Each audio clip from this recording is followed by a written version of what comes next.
Hello friends, आज हमारा practice set 21 रहेगा, जिसका फर्स्ट क्वेश्चन आता है हमारा कि निम्न में से कौन से घटक आवश्यक हैं रचनात्मकता को बढ़ावा देने के लिए। फर्स्ट विशेषज्ञ, सेकंड रचनात्मक सोच कौशल, थर्ड प्रेरणा, या फिर डी ऑप्शन आता है ये सभी। करेक्ट आंसर होगा इसमें आपका, करेक्ट आंसर होगा आपका ये सभी, कि जो आपकी रचनात्मकता होती है, तो इसमें फर्स्ट पॉइंट आता है रचनात्मकता को बढ़ावा देने के लिए। हमारा फर्स्ट इसमें जो ऑप्शन है वो है विशेषज्ञ। तो इसमें क्या होता है, इसमें किसी भी क्षेत्र से जुड़ा हुआ, कोई मान लो क्षेत्र है आपका, ठीक है, क्षेत्र है, इससे कोई भी चीज़ क्या है जुड़ी हुई है। जैसे कि हमारा बौद्धिक ज्ञान ही हो गया, हम एग्जाम्पल लेते हैं बौद्धिक ज्ञान, ठीक है, बौद्धिक ज्ञान हो गया, या फिर हमारे अनुभव हो गए, या हमारी कोई भी कार्य प्रणाली हो गई। इन सब की जो समझ होती है वो क्या होती है, इसके अंदर शामिल होती है विशेषज्ञ के अंदर, ठीक है। किसी भी विषय में विशेषज्ञता के बिना रचनात्मक समाधान खोजना क्या हो जाता है, मुश्किल हो जाता है आपके लिए। और जो आपका विशेषज्ञता होती है इसको बोलते हैं स्पेशलाइजेशन। क्या बोलते हैं इसको, इंग्लिश में कहते हैं स्पेशलाइजेशन, ठीक है। सेकंड पॉइंट आता है इसी में आपका रचनात्मक सोच कौशल। इसमें क्या होता है आपका कि जो कल्पनाशील मीन्स कोई भी व्यक्ति होता है वो क्या है, कल्पनाशील ढंग से क्या है सोचते हैं। और समस्या, कोई भी प्रॉब्लम होती है उसके जो विभिन्न पहलू होते हैं, बहुत सारे जो पहलू होते हैं उनको क्या है देखते हैं, और नए रास्ते की क्या है खोज करने की उनके अंदर क्या होती है, क्षमता भी शामिल होती है आपकी। क्लियर हुआ आपको ये वाला पॉइंट। और इसको हम बोलते हैं रचनात्मक सोशल कौशल को कहते हैं हम क्रिएटिव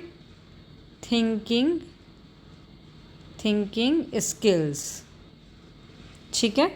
नेक्स्ट आता है इसमें हमारा प्रेरणा। क्या आता है नेक्स्ट इसमें हमारा, प्रेरणा आता है। कि प्रेरणा क्या होती है आपकी, कि ये किसी भी कार्य के प्रति क्या है, व्यक्ति का जो बाहरी होता है, क्या होता है, व्यक्ति का बाहरी और आंतरिक, ठीक है, बाहरी और जो आंतरिक प्रोत्साहन करती है, प्रोत्साहन क्या है, अगर कोई भी व्यक्ति है, उसका कोई भी काम है, उसके प्रति क्या है जो बाहर का और जो अंदर का प्रोत्साहन है उससे आता है। आंतरिक प्रेरणा के अंदर आपका आ जाता है, जैसे आंतरिक प्रेरणा है इसमें आपकी, आंतरिक प्रेरणा का आपका एग्जाम्पल आ जाता है कि आनंद, किसी भी चीज़ में आनंद ले रहे हैं, या फिर रुचि, इंटरेस्ट ले रहे हैं, रुचि की जो भावनाएं होती हैं वो आ जाती हैं इसके अंदर, जो रचनात्मकता को क्या करती हैं, बढ़ावा या बढ़ाने में क्या है बहुत ज़्यादा सहायक होती हैं आपकी। तो इस तरीके से हम कह सकते हैं कि आपके रचनात्मकता को बढ़ावा देने के लिए जो आवश्यक घटक हैं, तो ये तीनों ही इसके करेक्ट आंसर हैं। तो इसके अकॉर्डिंग आपका डी ऑप्शन करेक्ट रहेगा। नेक्स्ट क्वेश्चन आता है आपका क्रिएटिविटी से है। सृजनात्मकता कक्षा में कौन सी शिक्षा प्रणाली कक्षा के लिए क्या है सहायक होगी। फर्स्ट पॉइंट समस्या समाधान विधि, सेकंड पॉइंट मस्तिष्क उत्तेजन विधि, थर्ड पॉइंट परियोजना आधारित विधि, और डी ऑप्शन आता है ये सभी। तो इसका करेक्ट आंसर होगा आपका, करेक्ट आंसर इसका आपका 4 ऑप्शन ही रहेगा, कि ये सभी आपकी, ठीक है, करेक्ट आंसर होगा 4 ऑप्शन। अगर हमें फर्स्ट ऑप्शन की बात करते हैं समस्या समाधान विधि, तो ये विधि क्या है आपकी, इसमें क्या होता है कि समस्या समाधान विधि में यह एक छात्र केंद्रित विधि होती है, ठीक है, जिसमें छात्र किसी वास्तविक दुनिया की समस्या के माध्यम से क्या है सीखता है। और इस विधि का जो हमें लाभ होता है वो ये है कि छात्र जो है बहुत गहराई से क्या है, बहुत गहराई से समझते हैं और आलोचनात्मक चिंतन कौशल विकसित करते हैं, और सीखने में क्या है मदद करती है कि कैसे सिद्धांतों को व्यवहार में लाया जाता है, ठीक है। उसके बाद है आपका इसमें कि मस्तिष्क उत्तेजन की जगह सॉरी इसमें ये मिसप्रिंट हो गया, उद्देलन है ये, उद्वेलन, ठीक है, जिसको हम बोलते हैं ब्रेन स्ट्रॉमिंग। क्या बोलते हैं? ब्रेन स्ट्रॉमिंग बोलते हैं इसको हम। ओके, तो ये विधि क्या होती है? ये आपके जो कौन है, ये इम्पोर्टेंट है, ऑसबॉर्न जो हैं, ऑसबॉर्न के द्वारा विकसित की गई ये एक पुरानी और प्रसिद्ध तकनीक है जो क्या करती है, सृजनात्मक सोच को प्रेरित करती है। ठीक है, मीन्स कई सृजनात्मक दिमाग काम करते हैं जैसे, और ये जटिल समस्या को हल करने में भी बहुत ज़्यादा इम्पोर्टेंट होती है और विशेष होती है और उपयोगी भी होती है आपकी। नेक्स्ट आता है इसके अंदर परियोजना आधारित विधि, मीन्स प्रोजेक्ट बेस्ड लर्निंग जो होती है।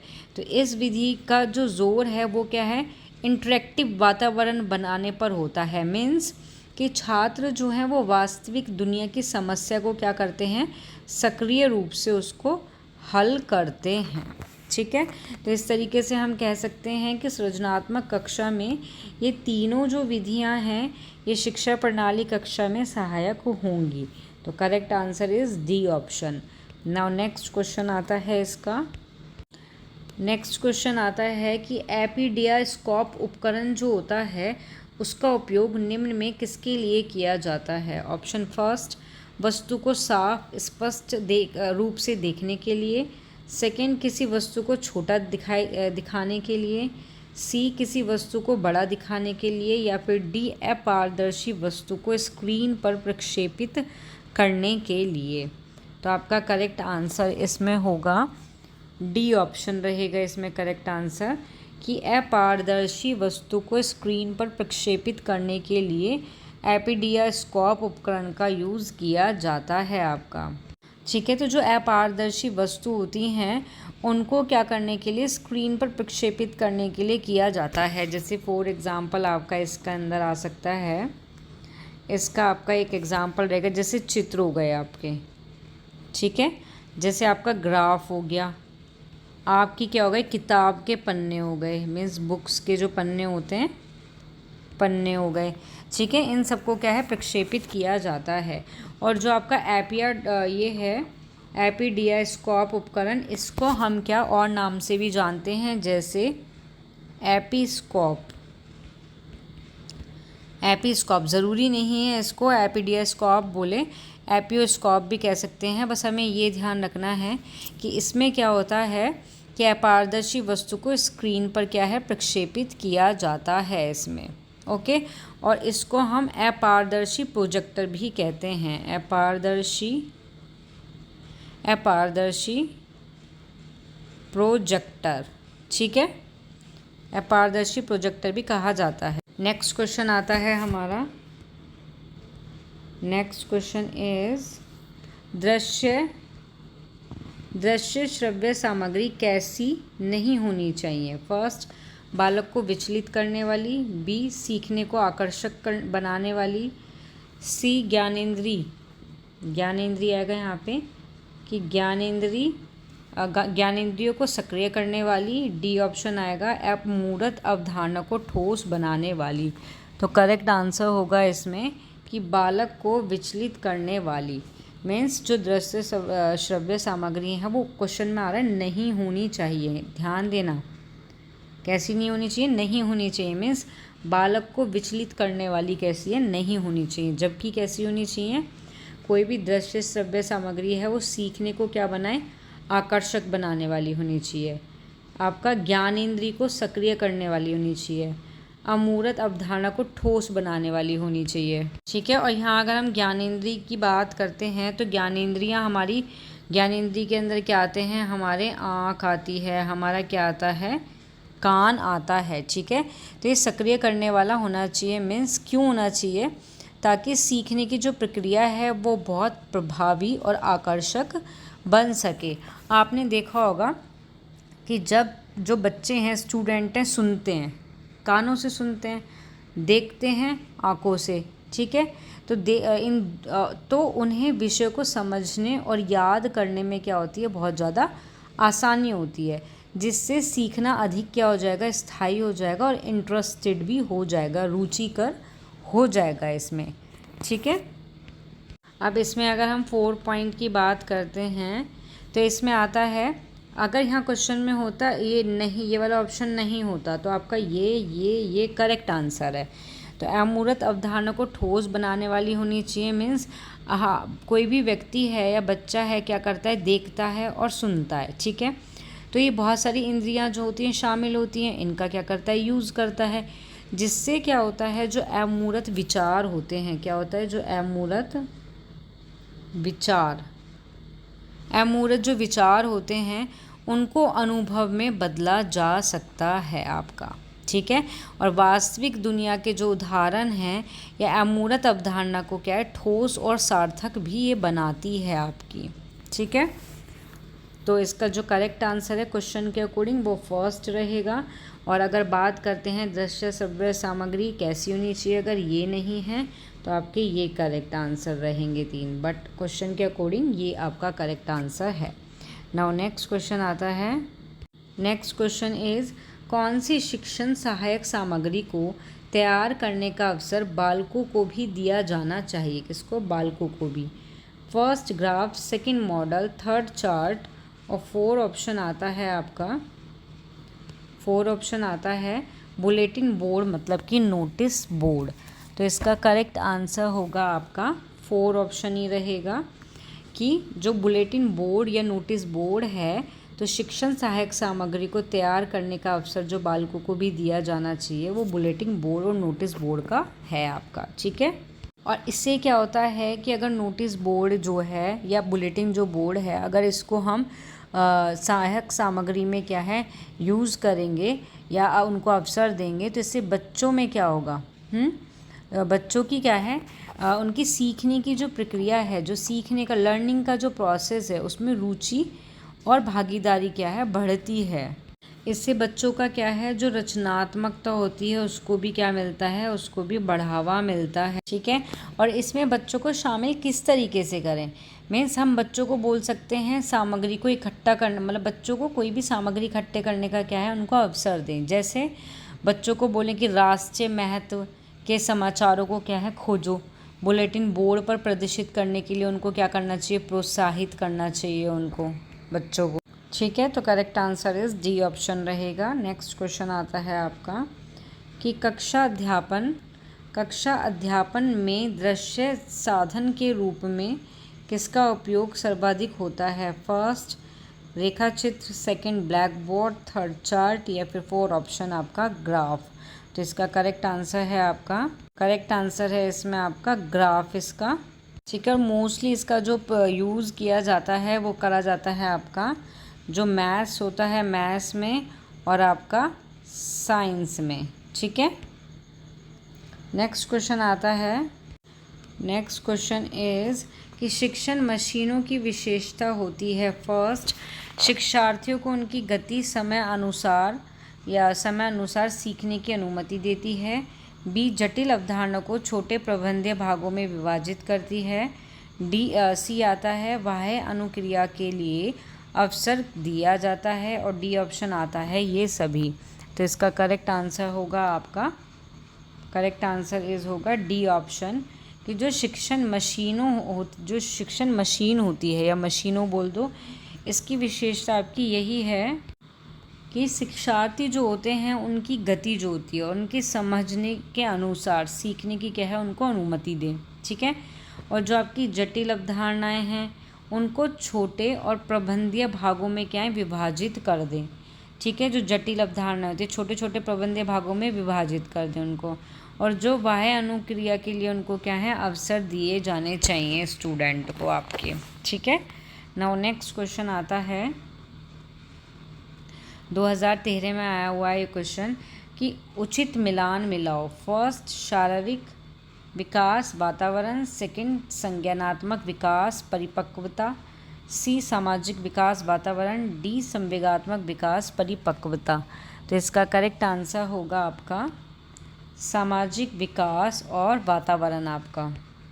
आपका जो सामाजिक विकास और जो वातावरण है ये क्या है, ये उचित मिलान भी है आपका और ये स्थायी विकास की क्या है आपका स्थायी जो विकास होता है स्थायी विकास जो होता है उसकी क्या है, उसकी नींव भी है। जहाँ समाज की क्या है भलाई के साथ साथ क्या होता है, जो पर्यावरण है उसका जो संरक्षण होता है उस पर भी क्या होता है, ध्यान केंद्रित किया जाता है। जब सामाजिक और पर्यावरण चिंताएं जो हैं आपस में क्या है, सामंजस्य एक तरह से बिठा लेती हैं, तो यह एक ऐसे वातावरण का निर्माण कर देती हैं जहाँ क्या है, लोगों का जो आत्मविश्वास लोगों का, जहाँ लोग सम्मान और आत्मविश्वास के साथ जी सकते हैं आपके। ठीक है, करेक्ट आंसर इस सी ऑप्शन हो जाएगा इसका। नेक्स्ट क्वेश्चन आता है। नेक्स्ट क्वेश्चन है आपका, शिक्षक से संबंधित अधिगम को प्रभावित करने वाले कारक हैं। फर्स्ट, विषय वस्तु में प्रवीणता। सेकेंड, बैठने की उचित अवस्था। सी ऑप्शन, विषय वस्तु की प्रकृति। डी ऑप्शन आता है, शिक्षण अधिगम संसाधनों की उपलब्धि। तो करेक्ट आंसर होगा इसमें कि विषय वस्तु में प्रवीणता। तो यहाँ पे क्या है आपका कि जो कोई टीचर है, ठीक है, कोई हमारा क्या टीचर है, मीन्स हमारा शिक्षक है, उसका कोई भी अपना सब्जेक्ट है या उसका अपना कोई भी क्या है, अपनी कोई भी क्या है विषय है, विषय वस्तु है। किसी भी टीचर की क्या है, कोई भी विषय वस्तु है। ठीक है, तो वो उसमें क्या है, निपुण होना चाहिए, बिल्कुल ठीक है, निपुण होना चाहिए या फिर कह सकते हैं प्रवीण होना चाहिए। जिससे क्या होता है कि विद्यार्थी कोई भी चीज़ सीख रहा है उसको क्या है, वो सीधा प्रभावित करता है। मीन्स शिक्षक का जो विषय ज्ञान है वो छात्र को क्या है, उनकी कठिनाइयों को समझने में और उनकी हेल्प करने में क्या करता है, मीन्स कोई भी शिक्षण है, कोई भी आवेदन है, उसको शिक्षण करने में क्या करता है, मदद करता है। जिससे क्या है, सीखने की प्रक्रिया जो है वो बहुत प्रभावी बनती है आपकी। तो यहाँ पे जो टीचर है उसका अपनी विषय वस्तु में निपुण होना क्यों ज़रूरी है, लिखा है विषय वस्तु में निपुण। तो विषय वस्तु में निपुण होना इसलिए ज़रूरी है ताकि जो भी जटिल अवधारणाएं होती हैं वो उनको सरल और स्पष्ट तरीके से क्या करता है, समझा पाता है और छात्रों के लिए समझना क्या है, बहुत इजी हो जाता है, बहुत आसान हो जाता है। ठीक है, और जो टीचर होता है वो छात्रों के सामने जो भी आने वाली कठिनाई होती हैं, हम बोल सकते हैं यहाँ पे आपका एक पॉइंट आ सकता है कि कठिनाई को पहचानना, कठिनाई को पहचानना। ठीक है, मतलब कि शिक्षक क्या है, छात्रों के सामने आने वाली जो भी मुश्किल होती हैं, जो भी कठिनाई होती हैं, उनको तुरंत पहचान लेता है और उनका समाधान करने में भी वो सक्षम होता है अगर वो अपने विषय वस्तु में क्या है, प्रवीणता है या निपुण है, एक तरह से हम कह सकते हैं। ठीक है, और आपका जो टीचर है, ठीक है, हम यहाँ टीचर की, शिक्षक के बारे में तो बात कर रहे हैं, क्वेश्चन शिक्षक से रिलेटेड है। तो तब कोई टीचर उत्साहपूर्वक क्या करता है, उत्साहपूर्वक कोई जानकारी क्या है बच्चों के सामने प्रस्तुत करता है। तो क्या होता है कि जो छात्र हैं, ठीक है, उनका जो आत्म प्रभावकारिता है या फिर प्रयास होता है या क्षमता होती है उसको क्या है, बढ़ाता है, जिससे उनके आत्मविश्वास में भी सुधार होता है और जो उनकी उपलब्धि होती है उसका स्तर भी क्या है, बढ़ जाता है आपका। क्लियर हो गया। नाउ नेक्स्ट क्वेश्चन आता है आपका, नेक्स्ट और आपका लास्ट क्वेश्चन है कि एक अध्यापिका कक्षा के छात्र को शैक्षिक भ्रमण पर ले जाती है। ठीक है, ये सीटेट 2011 में आपका क्वेश्चन आया है। तो क्या होता है, देखो इसमें छात्रों को कक्षा के बाहर वास्तविक दुनिया के अनुभव प्रदान करना है। मीन्स टीचर बच्चों को बाहर ले जा रही है शैक्षिक भ्रमण पर, तो उनका मोटिव क्या है या उद्देश्य क्या है, ये कह सकते हैं। बी ऑप्शन, स्कूल में प्रतिदिन शिक्षण से अवकाश उपलब्ध कराने के लिए।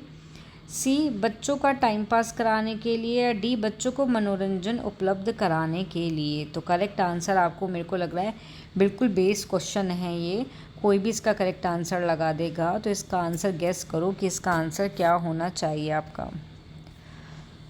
आप सब करेक्ट बता सकते हो। तो करेक्ट आंसर इसका हुआ आपका ए ऑप्शन, छात्रों को कक्षा के बाहर जो वास्तविक दुनिया के अनुभव हैं वो प्रदान करना। ठीक है, तो करेक्ट आंसर इसका ए ऑप्शन रहा कि टीचर जो होता है उसका मोटिव होता है कि छात्रों को जो अलग अलग तरह की क्या है संस्कृति है, क्या है संस्कृति, जो संस्कृति है, जो वातावरण है उससे क्या है उनको इंट्रोड्यूस करा सके, परिचित करा सके। ठीक है, और जीवन की वास्तविक दुनिया के लिए बेहतर तरीके से उनको क्या है तैयार कर सके। उनका मानना है कि प्रत्यक्ष अनुभव कराना, कोई भी चीज़ जितना देखकर ग्रहण की जाती है वो क्या है हमारे माइंड में बहुत अच्छे से सेट हो जाती है। ठीक है, और वास्तविक दुनिया के अनुभव से जोड़कर क्या है सीखने को बहुत आकर्षक या यादगार भी बनाया जा सकता है, जिससे क्या है छात्र जो होते हैं उस विषय में क्या है बहुत इंटरेस्ट लेने लग जाते हैं, रुचि भी लेने लग जाते हैं आपके। ठीक है, और छात्र जो हैं अपने आसपास की दुनिया को क्या है बहुत अच्छे से समझ सकते हैं। ठीक है, खासकर जो इसमें इम्पोर्टेंट है वो है संस्कृति और भौगोलिक जो स्थान होते हैं उनको। ओके, तो करेक्ट आंसर इज़ ए। यहाँ आपकी क्लास क्या है समाप्त होती है। नाउ मिलते हैं नेक्स्ट प्रैक्टिस सेट में। जिसको भी वीडियो पसंद आए वो इसको लाइक शेयर सब्सक्राइब करना ना भूले। Thank you.